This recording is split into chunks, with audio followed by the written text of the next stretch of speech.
বর্ষা এখনো আসেনি, গ্রীষ্মের বৃষ্টিতে ডুবল শহর শিলচর।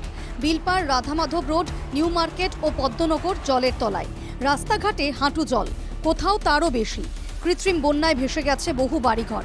এদিকে ফাটক বাজারের একাংশ ডুবে গেছে, ফলে বড়সড় লোকসানের সম্মুখীন হচ্ছেন ব্যবসায়ীরা। শিলচরের কৃত্রিম বন্যার নেপথ্যে রয়েছে প্রশাসনের চরম ব্যর্থতা, এমনই অভিযোগ স্থানীয় জনগণের। শহরের জল নিকাশি ব্যবস্থা ভেঙে পড়েছে, অনেক গুরুত্বপূর্ণ নালা আবর্জনার স্তূপে ভরাট।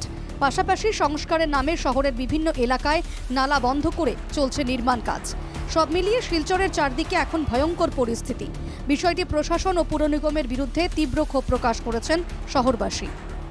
জল তো আমরা প্রত্যেক বছর নতুন কিছু না, এটা প্রত্যেক বছরই অত বছর দেখতে এরকম জল হয়েই যার।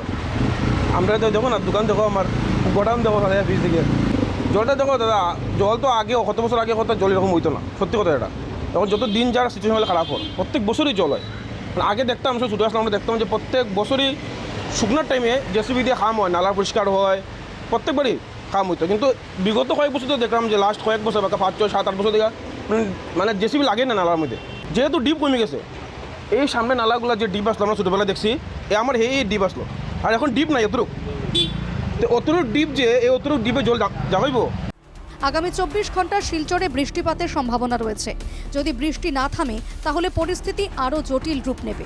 প্রশ্ন হলো, শীতের মরশুমে জল নিকাশি ব্যবস্থার সংস্কার হলো না কেন? কেন মানুষকে দুর্ভোগ পোহাতে হচ্ছে? 4 মে ঘোষিত হবে বিধানসভার ফলাফল। নতুন বিধায়কের দিকে তাকিয়ে গোটা শহর। শহরের কৃত্রিম বন্যা সমস্যা সমাধানে চলতি মরশুমেই নেওয়া হোক পদক্ষেপ, কাতর আবেদন শহরবাসীর। শিলচর থেকে আহাদুল আহমেদের রিপোর্ট, NKTV বাংলা।